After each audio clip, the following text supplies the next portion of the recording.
আসসালামু আলাইকুম, largest admission কেয়ারের পক্ষ থেকে তোমাদের সবাইকে স্বাগত জানাচ্ছি। তো তোমরা বেশ কিছুদিন ধরে প্রশ্ন করছো যে কোন কোন বই পড়বা, কিভাবে পড়বা বা কোন ভর্তি গাইড কিনবা। তো তোমাদের জন্য আজকে আমি টোটাল এইগুলো নিয়ে আলোচনা করব যে তোমরা কোন ভর্তি গাইড পড়া উচিত।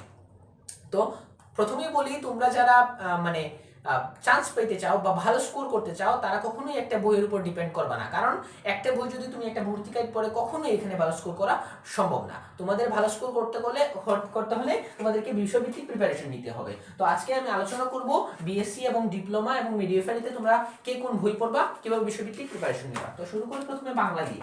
বাংলার ক্ষেত্রে তোমরা নবম দশম শ্রেণীর, বিএসসিদের ক্ষেত্রে বলছি, নবম দশম শ্রেণীর যে বাংলা দ্বিতীয় বই আছে, বাংলা দ্বিতীয় যে বইটা আছে ওইটা পড়বা নবম দশম শ্রেণী। আর হচ্ছে তোমরা বাংলা প্রথম থেকে রিসেন্ট ইয়ারে প্রশ্ন আসা শুরু করছে, তো তোমরা সেটার জন্য তোমাদের কবি পরিচিতি এবং লেখক পরিচিতি দেখে রাখতে পারো। কবি বা লেখক পরিচিতি এবং পাঠ পরিচিতিগুলা।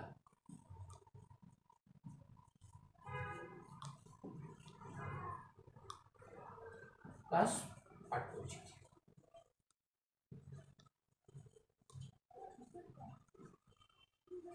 তারপর আসি ইংলিশের ক্ষেত্রে। ইংলিশে তোমরা বেসিক গ্রামারগুলো পড়বা, বেসিক গ্রামার পড়বা যে কোনো ইংলিশ টাইপ থেকে। তারপরে তোমরা ম্যাথের জন্য পড়বা পঞ্চম থেকে অষ্টম শ্রেণীর বই পড়তে পারো, অথবা তোমরা আরেকটা কাজ করতে পারো, এখানের জন্য জেনারেল ম্যাথের অনেক বই পাওয়া যায় বাজারে, সেগুলো তোমরা কালেক্ট করে পড়তে পারো। তারপরে বলছি ফিজিক্স কেমিস্ট্রি বায়োলজির কথা। যেহেতু তোমরা বিএসসি তে পরীক্ষা দিবা, ফিজিক্স কেমিস্ট্রি বায়োলজির জন্য ইন্টারের বেসিক এমসিকিউ গুলা পড়তে হবে, ইন্টারের এমসিকিউ গুলা পড়তে হবে এইচএসসি এর, এটা এইচএসসি এর বই থেকে পড়তে হবে। তারপরে জেনারেল নলেজ, বাজারে অনেক জেনারেল নলেজের বই পাওয়া যায়, জুবায়ের জিকে আছে, জয়কলি জিকে আছে, এগুলো থেকে তোমরা পড়তে পারো। এবং রিসেন্ট দুই এক মাসের কি কারেন্ট অ্যাফেয়ার্স বা এগুলা পড়ে রাখবা, মানে রিসেন্ট তথ্যগুলো পাওয়ার জন্য। তো তোমরা এগুলা কিভাবে পড়বা, এগুলা প্রথম কয়েক পৃষ্ঠা দেখবা, 4-5 পেজ, শেষে 4-5 পেজ দেখবা, সম্পূর্ণ পড়ার প্রয়োজন নাই। আর তোমরা ডিপ্লোমাতে যারা আসো, ডিপ্লোমার ক্ষেত্রে সেম বাংলার জন্য নবম দশম শ্রেণীর কি পড়বা, নবম দশম শ্রেণীর বাংলা দ্বিতীয় বইটা পড়বা, কবি পরিচিতি, পাঠ পরিচিতি পড়বা। ইংলিশের জন্য সেম বেসিক গ্রামার পড়বা। তারপরে হচ্ছে গিয়ে ম্যাথের জন্য সেম, তোমরা জেনারেল ম্যাথের অনেক বই বাজারে পাওয়া যায়, সেগুলো থেকে পড়ে ফেলতে পারো,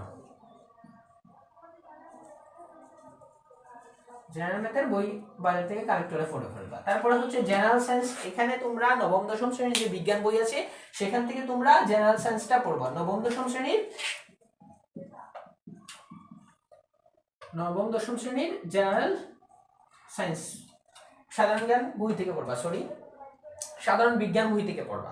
তারপরে জেনারেল নলেজের জন্য সেম কথা, তোমরা জুবায়ের জিকে আছে, তারপরে আছে জয়কলি জিকে, বা বাজারে অনেক সাধারণ জ্ঞানের বই পাওয়া যায়, যেটা তোমার ভালো লাগে সেটাই পড়বা। আর তোমরা রিসেন্ট ইয়ারের রিসেন্ট প্রশ্নগুলো পাওয়ার জন্য সাম্প্রতিকের জন্য তোমরা কারেন্ট অ্যাফেয়ার্স দেখতে পারো, বা সাম্প্রতিক আরো যেগুলো বের হয় সেগুলো থেকে তোমরা দেখতে পারো। তো আশা করি তোমরা এই ব্যাপারটা ক্লিয়ার হইছো যে কোন কোন বই পড়বা, বা একটা নির্দিষ্ট গাইড পড়ে তোমাদের চান্স পাওয়া যে সম্ভব না সেটা তোমরা বুঝতে পারছো। এখন অনেকগুলা সাবজেক্ট থেকে তোমরা বই পাওয়ার কোনো কারণ নেই। এইগুলা তোমরা জানো যে আমরা এইগুলা নিয়ে কিভাবে তোমরা বিষয়ভিত্তিক প্রিপারেশন নেবে এই নিয়ে আমাদের পেজে নিয়মিত ভিডিও আপলোড করছি। এবং তোমরা যদি আরো গোছানো প্রস্তুতি নিতে চাও তাহলে তোমরা আমাদের কোর্সে যুক্ত হতে পারো। এখানে আমরা আগামী 10 তারিখ থেকে নিয়মিত ক্লাস এবং এক্সাম নেওয়া শুরু করব। তো সে পর্যন্ত আশা করি তোমরা সবাই ভালো থাকবা, সুস্থ থাকবা। আসসালামু আলাইকুম।